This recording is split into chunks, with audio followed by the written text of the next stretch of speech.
আপনি কি কল্পনা করতে পারেন এমন একটি রাত যে রাতে মাত্র কয়েক ঘন্টা ইবাদত করলে তার সওয়াব হতে পারে ৮৩ বছরেরও বেশি সময়ের ইবাদতের সমান?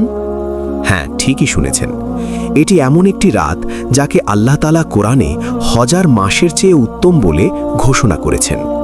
কিন্তু একটি প্রশ্ন শত শত বছর ধরে মুসলমানদের মনে ঘুরছে, লাইলাতুল কদর কি সত্যি ২৭ রমজানের রাত, নাকি এই ধারণার পেছনে রয়েছে অন্য কোনো রহস্য? আজকের এই ভিডিওতে আমরা জানব কোরআন ও সহিহ হাদিসের আলোকে লাইলাতুল কদরের প্রকৃত সত্য কী।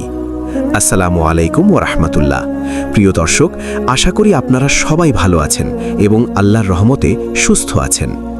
রমজান মাস হল রহমত, মাগফিরাত এবং নাজাতের মাস। এই মাসের মধ্যেই লুকিয়ে আছে একটি মহিমান্বিত রাত, যার নাম লাইলাতুল কদর। এই রাতের মর্যাদা এত বেশি যে আল্লাহ তাআলা এই রাত সম্পর্কে কোরআনে একটি সম্পূর্ণ সূরা নাজিল করেছেন, যার নাম সূরা আল কদর। আল্লাহ তাআলা বলেন, নিশ্চয়ই আমি কোরআন অবতীর্ণ করেছি লাইলাতুল কদরের রাতে। আর তুমি কি জানো লাইলাতুল কদর কি? লাইলাতুল কদর ১০০০ মাসের চেয়ে উত্তম। ১০০০ মাস মানে প্রায় ৮৩ বছর ৪ মাস। অর্থাৎ একজন মানুষ যদি এই রাতে আন্তরিকভাবে ইবাদত করে, তবে সে যেন ৮৩ বছরেরও বেশি সময় ধরে ইবাদত করার সমান সওয়াব পেতে পারে। ভাবুন তো, আমাদের অনেকের জীবনই হয়তো ৬০ বা ৭০ বছরের বেশি হয় না, কিন্তু আল্লাহর বিশেষ রহমতের কারণে একটি রাতের ইবাদতই মানুষের জীবনের পুরো ইবাদতের সমান হতে পারে। এ কারণেই রাসূলুল্লাহ সাল্লাল্লাহু আলাইহি ওয়াসাল্লাম রমজানের শেষ ১০ রাতে ইবাদতে বিশেষ গুরুত্ব দিতেন। হাদিসে বর্ণিত আছে, যখন রমজানের শেষ ১০ রাত শুরু হতো, তখন রাসূল সাল্লাল্লাহু আলাইহি ওয়াসাল্লাম নিজের ইবাদত আরও বাড়িয়ে দিতেন। তিনি রাত জেগে নামাজ পড়তেন, কোরআন তিলাওয়াত করতেন এবং পরিবারকেও ইবাদতের জন্য জাগিয়ে দিতেন। এখন প্রশ্ন হল, লাইলাতুল কদর কি সত্যি ২৭ রমজানের রাত? অনেক মুসলমান মনে করেন ২৭ রমজানই সেই রাত, কিন্তু সহিহ হাদিস আমাদের কি শিক্ষা দেয়? রাসূল বলেছেন, তোমরা লাইলাতুল কদর খুঁজে নাও রমজানের শেষ দশকের বিজোড় রাতগুলোতে, অর্থাৎ ২১, ২৩, ২৫ এবং ২৯ রমজানের রাতগুলোতে লাইলাতুল কদর হওয়ার সম্ভাবনা রয়েছে। এ কারণেই অধিকাংশ আলেম বলেন, নিশ্চিতভাবে বলা যায় না যে লাইলাতুল কদর শুধু ২৭ রমজানেই হয়, বরং আল্লাহ তাআলা এই রাতকে গোপন রেখেছেন যাতে বান্দারা রমজানের শেষ ১০ রাতেই বেশি করে ইবাদত করে। তবে কিছু সাহাবীর মতামত অনুযায়ী ২৭ রমজান হওয়ার সম্ভাবনা বেশি বলেও উল্লেখ করা হয়েছে। বিশেষ করে সাহাবী উবাই ইবন কাব রাদিয়াল্লাহু আনহু এর মতামত ছিল যে লাইলাতুল কদর সম্ভবত ২৭ রমজান হতে পারে।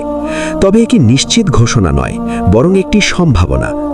লাইলাতুল কদরের কিছু আলামতের কথাও হাদিসে এসেছে। এই রাত সাধারণত খুব শান্ত এবং প্রশান্ত হয়। পরিবেশে এক ধরনের প্রশান্তি অনুভূত হয়। আকাশ পরিষ্কার থাকে এবং আবহাওয়া আরামদায়ক থাকে। আর লাইলাতুল কদরের পরের দিন সূর্য ওঠে নরম আলো নিয়ে, যেন সূর্যের তীব্রতা কিছুটা কম থাকে। তবে মনে রাখতে হবে, এই আলামতগুলো সব সময় মানুষের কাছে স্পষ্টভাবে বোঝা যায় না। তাই এই আলামতের উপর নির্ভর না করে আমাদের উচিত রমজানের শেষ ১০ রাতেই বেশি করে ইবাদত করা। এখন প্রশ্ন হল, লাইলাতুল কদরের রাতে আমরা কি আমল করতে পারি? প্রথমত, নফল নামাজ পড়া। দ্বিতীয়ত, কোরআন তিলাওয়াত করা। তৃতীয়ত, আল্লাহর কাছে বেশি বেশি দোয়া করা। চতুর্থত, ইস্তেগফার করা এবং নিজের গুনাহের জন্য ক্ষমা চাওয়া। পঞ্চমত, তাসবিহ, তাহলিল এবং তাহমিদ পড়া। রাসূলুল্লাহ সাল্লাল্লাহু আলাইহি ওয়াসাল্লাম আয়েশা রাদিয়াল্লাহু আনহাকে একটি বিশেষ দোয়া শিখিয়েছিলেন, যা লাইলাতুল কদরের রাতে বেশি বেশি পড়তে বলা হয়েছে। দোয়াটি হল, আল্লাহুম্মা ইন্নাকা আফুউন তুহিব্বুল আফওয়া ফাফু আন্নি। অর্থ, হে আল্লাহ, আপনি ক্ষমাশীল এবং ক্ষমা করতে ভালোবাসেন, তাই আমাকে ক্ষমা করে দিন। প্রিয় দর্শক, আমরা কেউ জানি না আমাদের জীবনে আর কত রমজান পাওয়ার সৌভাগ্য হবে। হয়তো এই রমজানই আমাদের জীবনের শেষ রমজান হতে পারে। তাই রমজানের শেষ ১০ রাতকে অবহেলা না করে যতটা সম্ভব ইবাদত করার চেষ্টা করা উচিত। হয়তো এই রাতগুলোর মধ্যেই লুকিয়ে আছে সেই মহিমান্বিত রাত লাইলাতুল কদর।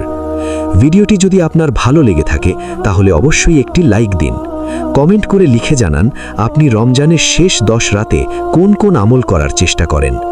আর ভিডিওটি শেয়ার করুন আপনার বন্ধু, পরিবার এবং প্রিয়জনদের সাথে, যাতে তারাও এই গুরুত্বপূর্ণ বিষয়টি জানতে পারে। ইসলামিক জ্ঞানভিত্তিক আরও সুন্দর ভিডিও পেতে আমাদের চ্যানেল ইসলামিক 7 সাবস্ক্রাইব করে রাখুন। সাথে বেল আইকনটি চাপতে ভুলবেন না, যাতে নতুন ভিডিও আপলোড হলেই সবার আগে আপনার কাছে পৌঁছে যায়। আজকের মতো এখানেই বিদায় নিচ্ছি। আল্লাহ হাফেজ।